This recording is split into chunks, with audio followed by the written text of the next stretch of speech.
Well, welcome back, everyone. Today we're talking about advanced surgical options for brain and spine tumors. So joining us is Dr. Jeffery Lobel. He's a neurosurgeon and medical director of neurosurgery at Lima Memorial. So thanks for being here. Thank you very much. Yeah, so to start off, can you explain what a tumor resection is and how it's used in the treatment of brain or spinal tumors? Yeah, a tumor resection is essentially a way to remove abnormal tissue that's grown either in the brain or the spinal cord.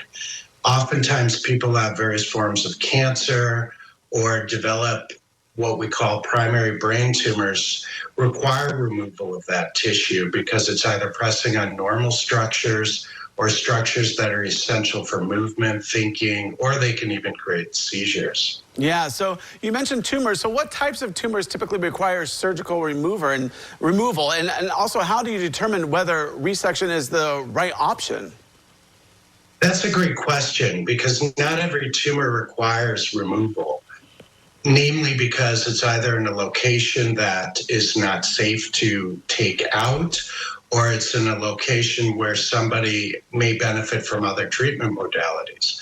But when I remove a tumor, it's oftentimes in locations that are easily accessible or that are squeezing so much of normal brain tissue or spinal cord tissue that they cause defects. But when the tumors are removed, the goal is to remove as much of the mass as possible to make it so other members of my team who do oncology or radiation can provide even better treatments. Okay, so what are some of the risks and also benefits of undergoing a tumor resection? And also, how does today's technology improve outcomes?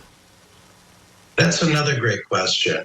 First of all, with technology, we can do the removals with either a navigated system where we actually program somebody's brain into our computer and use that as a virtual guidance. If you think of the Waze computer system to guide you to your grandmother's house for 4th of July, for instance, it's a very similar system where I can be provided with some guidance in terms of what's good brain, what's not so good brain in terms of tumor.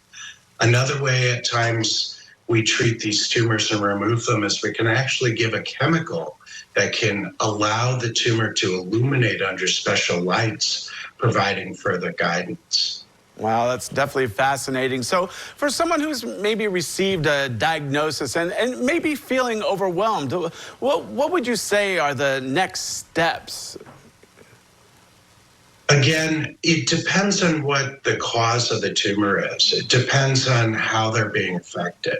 If the tumors are too large, frequently we'll be contacted either through the emergency room, or at times people will get referred directly to the office where I can speak with the patient and make the best decision for what they want, what goals they want to achieve, and their eventual outcomes. Okay, so that's good. So if anybody obviously wants to book an appointment, they can call you and make an appointment, and that number is 419-998-8234. So, Doctor, I really appreciate you coming on today.